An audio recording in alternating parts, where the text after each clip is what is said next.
Manifestation, idée sortie avec RG30 et vous. Aujourd'hui dans la chronique, on va parler d'un événement qui va se dérouler pendant un petit moment sur la commune de Montfrin. C'est une nouveauté, une première édition. Et la personne qui est en charge de ce projet, c'est Anthony, qui est conseiller municipal. Et c'est toi qui es à l'origine de ce projet. C'est quoi exactement ce projet? Alors cette idée, en fait, elle est venue au début du mandat. On en avait parlé du coup avec les élus et monsieur le maire. C'était en fait un projet de faire venir sur la place, après le Covid, il y a eu quand même beaucoup d'éparpillement, les gens ne pouvaient pas trop sortir, etc. Et il y avait ce projet de food truck sur lequel je m'étais missionné dessus. Et là, on a pu justement le mettre au goût du jour et puis le sortir de terre. Donc c'est une très bonne chose. Ce sera de quelle période et combien de food trucks en tout? Ça va être du 26 juin au 24 juillet. Ça va être de 18h à 22h30, 23h. Donc ça sera sur la place du village. On aura 8 food trucks qui vont venir tous les mercredis soirs. En plus de ça, on aura une cave particulière, donc qui est basée sur Montfrin, qui viendra promouvoir son vin aussi, pouvoir le faire déguster à la population. Qu'est-ce qui va être proposé comme food truck durant ces moments-là? Il va y avoir, c'est vraiment les 4 coins du monde, parce qu'on va avoir par exemple des exemples de l'andouillette brisée, on va avoir un pizzaiolo, on va avoir 2 burgers différents. On va avoir par exemple Nicolas Willom et Coup de Food qui sera là. On va avoir un jeune entrepreneur qui démarre tout juste, qui est de Jean-Pierre, qui s'appelle Ikige, qui fait tout ce qui est sushi, ramen, express, donc tout sur place. On va avoir les empanadas, qui est de Montfrin, on a Tata Gâteau, la pâtisserie, il y a un glacier, il y a aussi une personne qui fait des smoothies avec des galettes berbères. On a un food truck qui vient de Saint-Gilles qui s'appelle Barbecue à la portugaise, donc là c'est du poulet braisé en crapotine, c'est super bon. Donc en tout, voilà, on aura 8 food trucks qui viendront toute la période. Quelles ont été tes démarches pour pouvoir mettre en place un événement de food truck sur la commune? J'ai utilisé mes connaissances, les réseaux sociaux. Donc j'ai eu de la chance parce qu'il y a eu quand même beaucoup de food trucks aux alentours. Je les remercie parce qu'ils ont quand même tous joué le jeu. Et ça a été, c'était quand même un certain travail parce qu'aujourd'hui les food trucks c'est quelque chose qui se démocratise de partout. Mais ça va. Dans l'ensemble, ça a été plutôt facile entre guillemets. Ça a été un petit peu de travail, mais on a réussi à boucler le projet correctement. Pour cette première édition, vous avez décidé de faire du 26 juin au 24 juillet. Pourquoi pas le mois d'août également?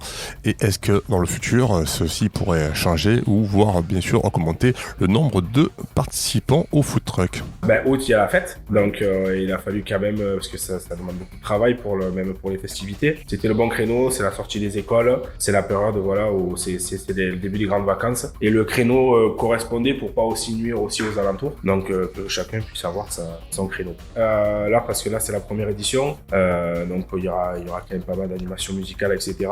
C'est un projet qu'on va continuer encore longtemps, qui va faire que grandir et que s'améliorer. Après, une question de date, on n'a pas du tout encore de vision là-dessus, de recul. On verra. Peut-être, il se peut que ça bouge. Toute proposition est bonne. Le but aussi, c'est d'évoluer, de marquer cet événement sur les années à venir. Tout dépend du déroulement. Après, moi, le but, on n'est pas fermé sur le sujet. Après, quand même, le but premier, c'est d'être vraiment sur le cœur du village autour des commerçants. On a la chance d'être assez créatif à ce niveau-là, donc on n'a pas trop de barrières, quoi. Donc tous les mercredis, à partir du 26 juin jusqu'au 24 juillet, ce sera un côté convivial au niveau de la place du village. Les boissons sont gérées par les bars, a priori.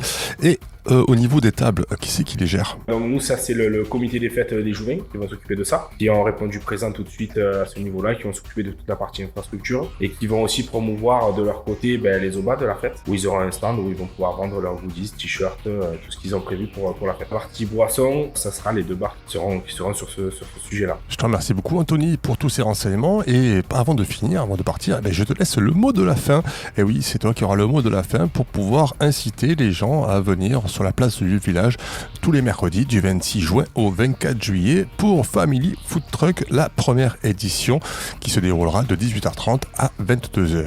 Là après c'est une manière aussi de pouvoir tous se retrouver, de revoir un petit peu ce bain de foule, passer un bon moment en famille parce que c'est le but. Aujourd'hui on a la chance d'avoir des food trucks qui se développent de plus en plus. Aujourd'hui les restos, on connaît qu'il y a de très bons restos, mais il faut savoir que chez les food trucks il y a de gros talents cachés et c'est très important. Et ça c'est quelque chose qui se démocratise de plus en plus et c'est vraiment un moyen de passer un bon moment de convivialité. On est en plein centre du village, en pleine saison estivale, donc tout y est. Maintenant, il n'y a plus qu'à venir déguster.